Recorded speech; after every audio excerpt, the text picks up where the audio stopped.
निर्वाचन आयोगले पनि कारबाही सुरु गरिसकेको छ। हामीले पनि साइबर अपराध अन्तर्गत चाहिँ आकर्षित हुने कुराहरूलाई मुद्दाहरूलाई चाहिँ हामीले मुद्दै चलाइसकेको अवस्थामा चाहिँ एकजनालाई त हामीले मुद्दै म्याथो गरेर अनुसन्धानको सिलसिलामा भित्रै राखेका छौँ।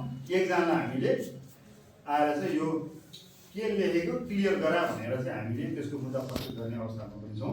भनेपछि यो सामाजिक सञ्जालको अरूको फोटो राख्ने, फेक एकाउन्टहरू खोल्ने, अनि त्यसपछि त्यसलाई चाहिँ भ्रामक तरिकाका प्रसारहरू गर्ने, कसैको व्यक्तिको चरित्र हत्या गर्ने, उम्मेदवारको चरित्र हत्या गर्ने, कोही राजनीतिक दलको हत्या गर्ने, अथवा जुनसुकै हिसाब किताबको हरकत गर्न पछि नपर्ने यो एउटा चाहिँ अहिले आएर चुनौती देखिएको छ। र यसलाई निराकरण गर्नको लागि यो ठुलो भोलुममा भयो भने हामीसँग सीमित स्रोत साधन छ, अलिकति बढी नै यसलाई हामीले एक्सर्साइज गर्नुपर्ने अवस्था पनि छ।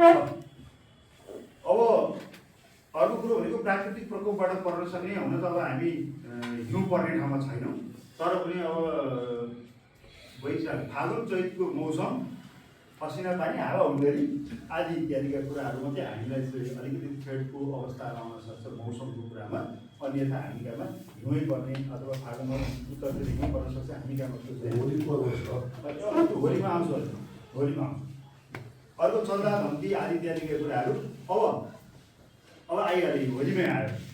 अब फेरि के हो भने हामी त्यो होली पर्व चाडपर्व भन्ने बित्तिकै एकदम मजाले बनाउँ भन्ने होइन कि यहाँ झगडा भइहाल्छ भन्ने हाम्रो अकुपाइड माइन्ड हुन्छ। यो माइन्डबाट पनि अलिकति हामी निस्किनुपर्छ। त्यतिखेर हामीसँग प्रहरीहरू,